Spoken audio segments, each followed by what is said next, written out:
পরদিন সকালে ব্রেকফাস্ট টেবিলে প্রিন্সিপাল জ্যাকসন কপাল চাপড়াচ্ছিলেন আর হায় হায় করছিলেন। এ কোন অচেনা জায়গা! এ তো হাসপাতাল নয়, এ তো নরকের চেয়েও ভয়ঙ্কর। বাচ্চা বাচ্চা ছেলে মেয়েগুলো কি ব্রাইট ফিউচার নিয়ে আসে এখানে লেখাপড়া করতে, ডাক্তার হবে বলে, মানুষের সেবা করে তাদের সুস্থ করে তুলবে। কত পেশেন্ট আসে সুস্থ হয়ে পরিবারের কাছে ফেরত যাবে বলে। হায় ঈশ্বর, এইভাবে মানুষগুলোর জীবন নিয়ে ছিলিবিনি খেলা হচ্ছে না জানি কত দিন ধরে। আমি তার কিছুই টের পেলাম না। পাগলের মতো করতে লাগলেন তিনি। রেড শান্ত গলায় বললেন, এটা ভেঙে পড়ার সময় নয়, মানুষগুলোকে বাঁচাতে হবে। আপনাকে বলেছি পেশেন্ট, নার্স, কর্মী সকলকে অন্য হাসপাতালে আলাদা করে ডিপার্টমেন্ট খুলে ভর্তি করুন। কালকের মধ্যে কাজটা হয়ে যাওয়া চাই। ব্লাড স্যাম্পল ল্যাবে পাঠিয়ে দেখতে হবে রক্তে ভাইরাস আছে নাকি অন্য কোনো কেমিক্যাল ধরনের ড্রাগ আছে। আফটার ডিটেকশন তার অ্যান্টিডোট আবিষ্কার করতে হবে। দরকার হলে গোটা দেহের রক্ত পাল্টাতে হবে। দরকার হলে আমি শহরে গিয়ে আমার ল্যাবে গবেষণায় বসবো। হাতে সময় বড় কম। ওরা সচেতন হয়ে পাল্টা আক্রমণ করার আগেই একটা কিছু ব্যবস্থা করতে হবে। Hello viewers, welcome to my channel UB story and poetry. Please like, share and subscribe my channel and please hit the bell icon. খবর এলো বাইরে গাড়ি এসে গেছে, ওদের এখন রওনা দিতে হবে। রেড, গ্রেগরি এবং সাথে বনকে নিয়ে তারা বাইরে বেরিয়ে এলেন। হ্যাঁ, রেড যা ভেবেছিলেন ঠিক তাই। ওই গাড়োয়ানটি এসেছে গাড়ি নিয়ে। রেড এবং ডক্টর গ্রেগরি গাড়িতে চেপে বসে প্রায় 3 ঘন্টা গাড়ি ছুটিয়ে ওরা এসে পৌঁছলো স্কটল্যান্ড ইয়ার্ডের একটি স্টেশনে। অফিসারকে ডেকে রেড বললেন, বাইরে আমাদের যে গাড়িটি দাঁড়িয়ে আছে তার চালককে ধরে আনো। একটি ঘরে 2জন senior police officer Reid, Gregory এবং ইন্সপেক্টর রবার্টসন ব্রাউন গোল হয়ে বসেছিলেন। ইনভেস্টিগেশন শুরু হলো।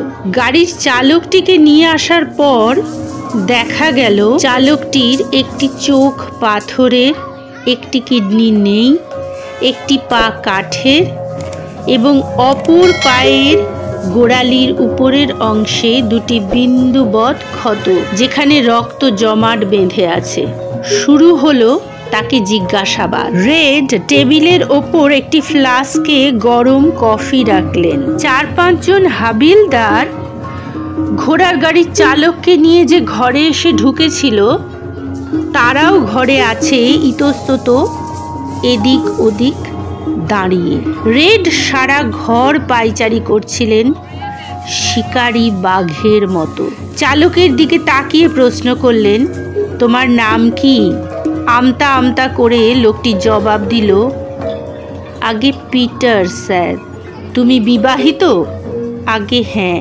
কটি সন্তান? 3টি ছেলে, 1টি মেয়ে। বউ আছে? আগে নেই, ছেড়ে চলে গেছে। সরাসরি পয়েন্টে এলেন রেড। এসব কি হচ্ছে এখানে? যা জানো শিগগিরই বলতে শুরু করো। বলো বলছি। আগে কিছু জানি না। ধমক থামক দিয়েও যখন মুখ খোলানো গেল না তখন শক্ত হতে হলো। বলো কি চলছে? আগে বললাম তো জানি না কিছু। সঙ্গে সঙ্গে পাশের ঘরে এক চাবুকের তীক্ষ্ণ আওয়াজ এলো আর সঙ্গে সঙ্গে একটি কচি বাচ্চা ছেলে আর তো চিৎকার করে উঠল। পিটার কান খাড়া করে চোখের তীক্ষ্ণ দৃষ্টি মেলে ধরল ওই ঘরের দরজার দিকে। রেড তৎক্ষণাৎ তার হাতের কাপের ফুটন্ত চা ঢেলে দিল পিটারের বুক লক্ষ্য করে। যন্ত্রণায় কাতরে উঠে পিটার হিংস্র দৃষ্টিতে আক্রমণ করতে উদ্যত হলো রেডকে। সেই ক্ষুধার্ত নেকড়ের হিংস্র নৃশংস পৈশাচিক দৃষ্টি। পিটার চিৎকার করে উঠল, ওই ঘরে কে? কে ওটা? কার গলা? কার গলার আওয়াজ? কে কে? রেড চেঁচিয়ে উঠল, তোমার ছেলেদের পুলিশ ধরে এনেছে। তুমি যদি এখনই সব কথা খুলে না বলো তাহলে তাদের রক্ত দিয়ে তোমায় চান করাবো আজকে।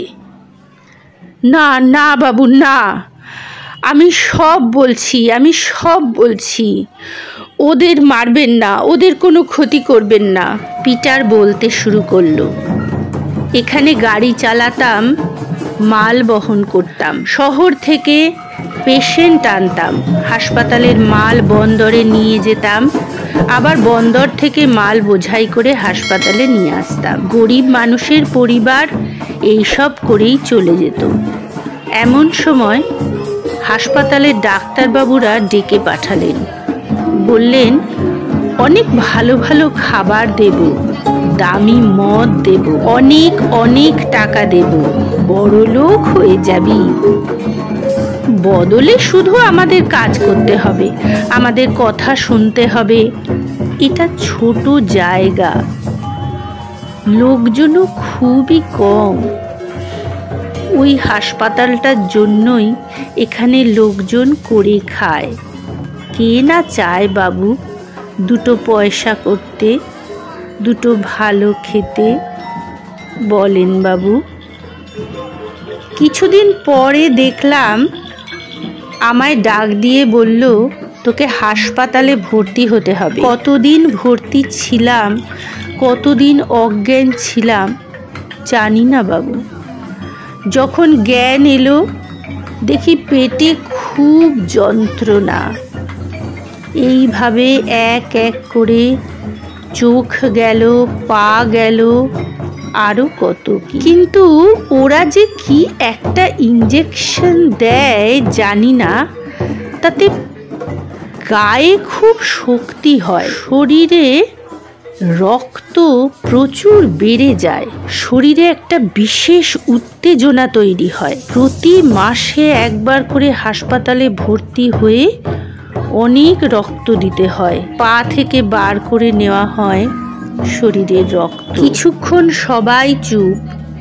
কেঁদে উঠল পিটার, আমার বাচ্চাগুলোরে ছেড়ে দিন, ওদের আমায় বাঁচাতেই হবে। আমি তো সব দিয়েছি, ওদের বাঁচাতে দিন আমায়। রেডের গলায় সহানুভূতির বিন্দু মাত্র কোনো চিহ্ন। সে চোখ রাঙিয়ে বলল, তুই আরো অনেক কিছু জানিস, বল শিগগিরি। তুই চাস না ওদের শাস্তি হোক? ইস, ওদের শাস্তি দেবে?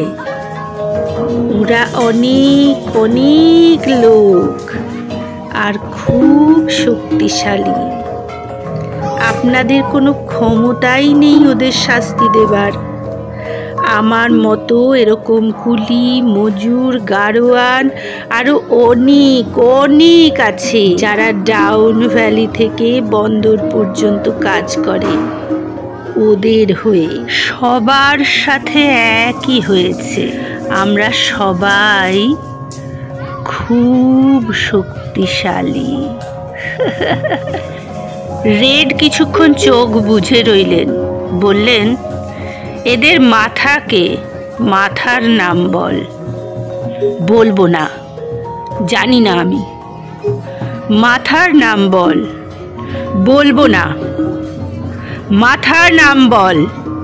বলবো না। ক্রমশ আবার হিংস্র হয়ে উঠল পিটার। মাথার নাম বল, তুই জানিস কে এর মাথা? বলবো না। আবার পাশের ঘরে চাবুকের বাড়ি পড়ল। আবার আর্ত চিৎকারে কেঁদে উঠল দুটি বাচ্চা ছেলে। বলবো না, বলবো না, বলবো না। মুহূর্তের মধ্যে রেড মুখে একটা হুইসেল বাজালো। তার তীক্ষ্ণ শব্দে আড়াল থেকে বাঘের মতো ছুটে বেরিয়ে এলো বন। সামনের থাবা দুটি পিটারের বুকের ওপরে রেখে চেপে বসলো ওর ওপর। ওর মুখের কাছে মুখ নিয়ে গর্জে উঠল ভয়ঙ্কর ভাবে। পিটার বস্ত্র ভাসিয়ে অজ্ঞান হয়ে গেলেন। যখন ওর জ্ঞান ফিরল তখন সম্বিত ফিরে পেয়ে ধীরে ধীরে বলল, তাকে সবাই আমরা সিডি বলে ডাকি, কিন্তু কে যে এই সিডি তা কেউ জানে না। পাশের ঘর থেকে ওর বাচ্চারা ছুটে বেরিয়ে এলো, ওকে জড়িয়ে ধরলো, বলল, আমাদের কেউ মারেনি বাবা, আমাদের শুধু চেঁচাতে বলেছিল, কানতে বলেছিল। রেড ইন্সপেক্টরকে বললেন, ওদের সপরিবারে অ্যারেস্ট করো, প্রত্যেকের ব্লাড স্যাম্পল নিয়ে ল্যাবে পাঠাও, খুঁজে বার করতেই হবে কি ড্রাগ এবং এর অ্যান্টিডোট বার করতে হবে যত তাড়াতাড়ি সম্ভব। মাত্র 2 দিন সময় পাবে তোমরা, তার বেশি হলে ওরা টের পেয়ে যাবে। ওরা পাল্টা আক্রমণ করার আগেই আমাদের সমস্ত কিছু কাজ শেষ করে ফাঁদ পাততে হবে, একটু দেরি করলে চলবে না। We can't afford. Hello viewers, welcome to my channel UB Story and Poetry. Please like, share and subscribe my channel and please hit the bell icon.